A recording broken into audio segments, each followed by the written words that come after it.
네, 먼저 간밤에 미증시 소식부터 짚어보겠습니다. 3대 지수는 혼조세를 보였는데요. 다우지수가 0.06%로 소폭 빠졌고요.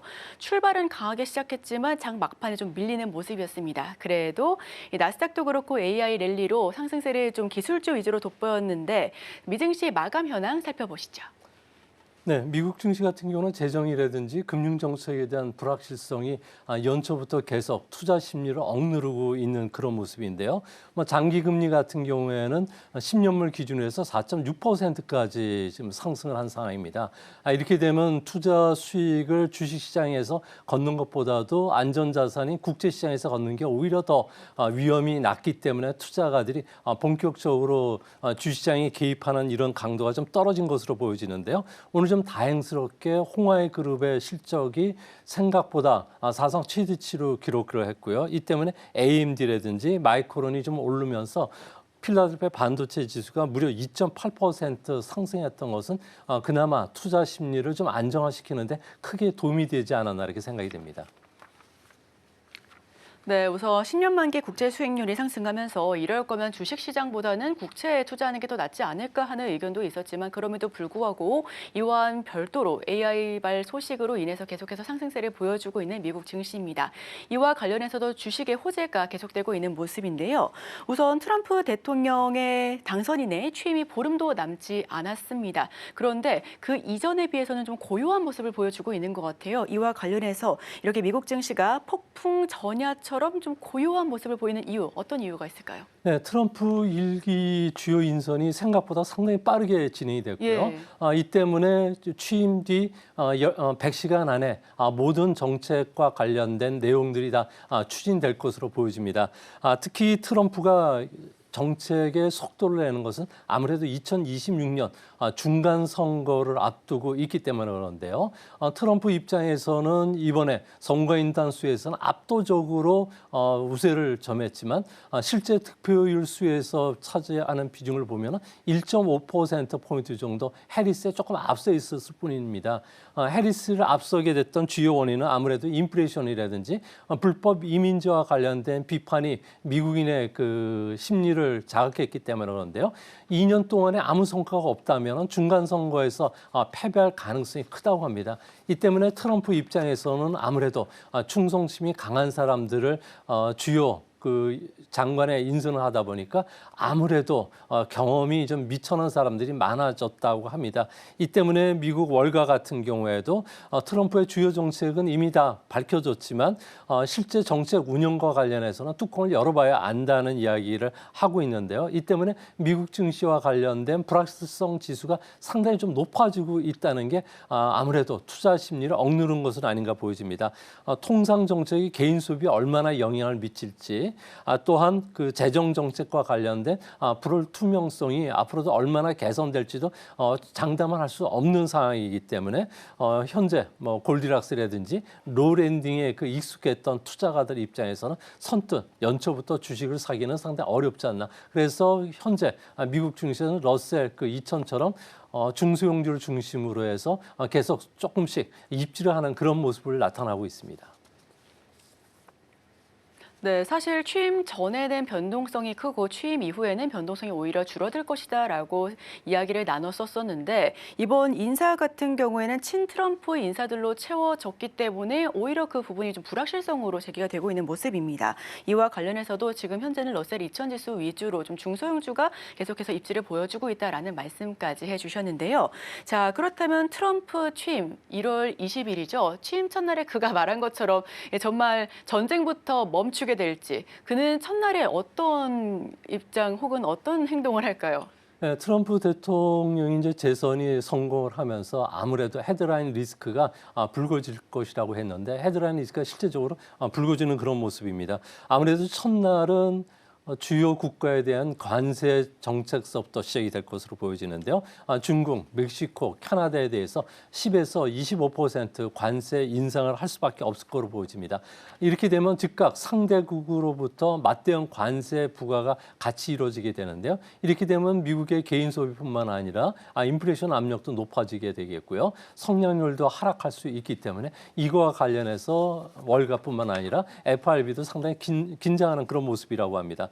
둘째는 불법 이민자를 송환하는 대통령령에 행정명령이 사인할 것으로 보여지는데요. 현재 대규모 송환을 위해서 조기 비상사태를 선포할 가능성이 크고요. 이와 관련해서 군대도 동원할 가능성이 높다고 합니다. 이제 문제는 불법 취민자들을 추방했을 경우에는 아무래도 치안 문제에 대해서는 상당히 긍정적인 역할을 하겠지만 미국 전체 노동력의 4%는 불법 이민자로부터 나옵니다.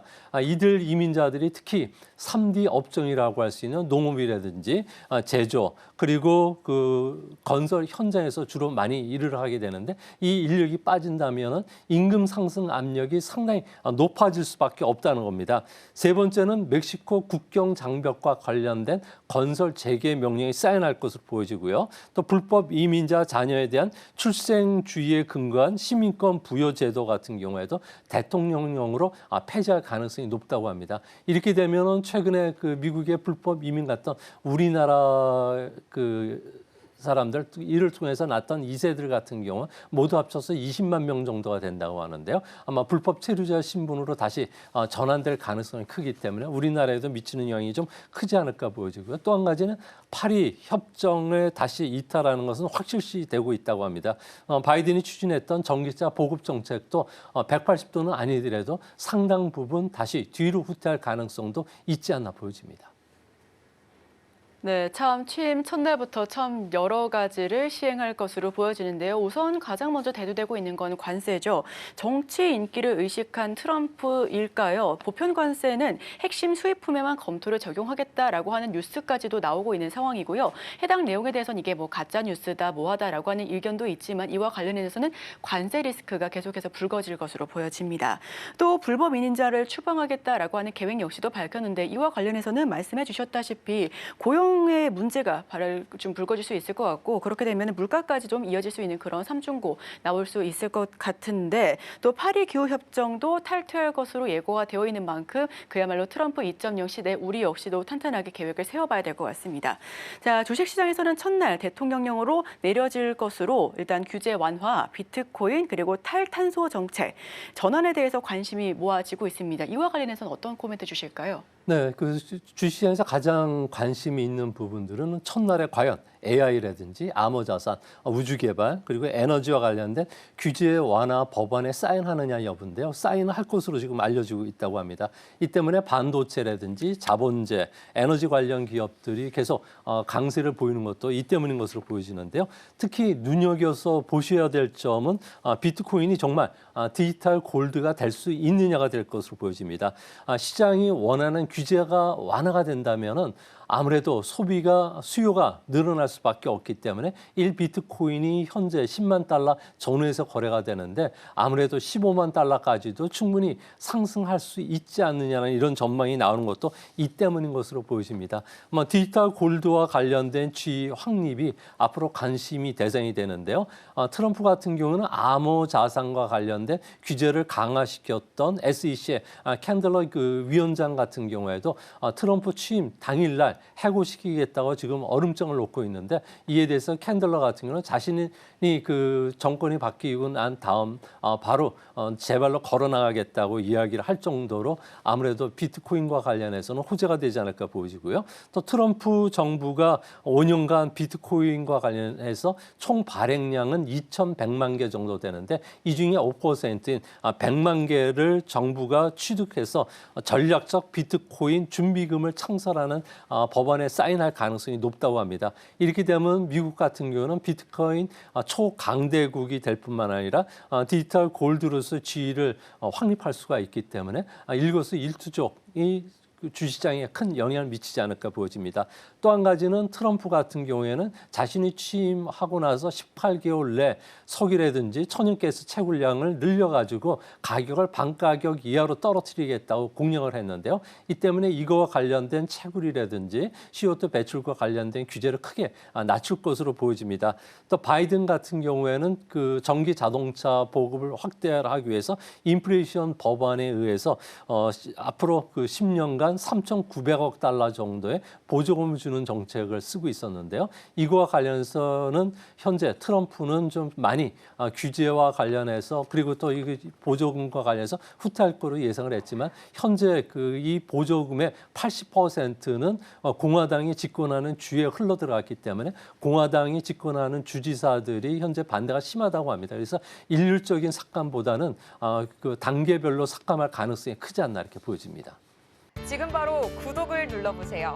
실시간 경제 뉴스, 투자 전문가들의 다양한 시황과 정확한 분석, 또 알찬 투자 정보까지 신뢰할 수 있는 저희 서울경제TV와 함께하세요.